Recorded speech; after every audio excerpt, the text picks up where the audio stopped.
எல்லாரும் வேட்புமனு தாக்கல் பண்ணுறது கோயிலில் போய் பண்ணிட்டு வந்தாங்க.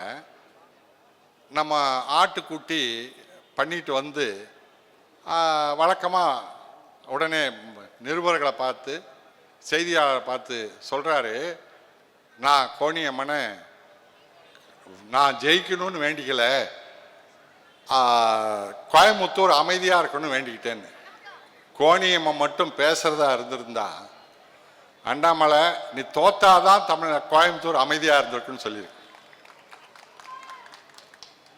அதே மாதிரி பிரதமரும் சரி, அவங்க சக இப்போ நிதியமைச்சராக இருக்காங்க, போன முறை இராணுவ அமைச்சராக இருந்தாங்க. அவங்க சுட்ட வடை இருக்கு, அது கோயம்புத்தூரில் சுட்ட வடை அதிகம். என்ன சொன்னாங்க, இந்த கோயம்புத்தூருக்கு நாங்கள் தேர்தலில் வந்தால்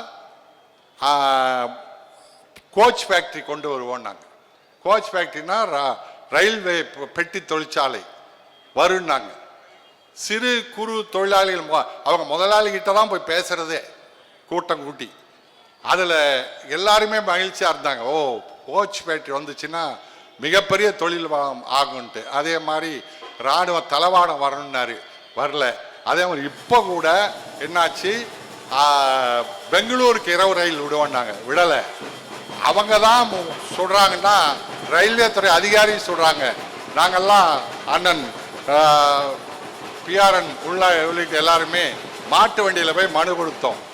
உடனே என்ன அறிவிப்பு வந்தாங்கன்னா, மேட்டுப்பாளையத்திலேருந்து தூத்துக்குடிக்கு ரயில் விட போகிறோன்னாங்க, விடலை. ஆகவே அவங்க வடையை சுடுவாங்க, ஏமாந்துடக்கூடாது. நாம் இந்திய கூட்டணி வெற்றி பெற்றால்தான் இங்கே எல்லாம் நடக்கும். ஆகவே திராவிட முன்னேற்ற கழக வேட்பாளர்கள் பொள்ளாச்சியா இருந்தாலும் கோயம்புத்தூரா இருந்தாலும் உதயசூரியன் சின்னத்தில் வாக்களிக்குமாறு கேட்டு விடைபெறுகின்றேன். நன்றி, வணக்கம்.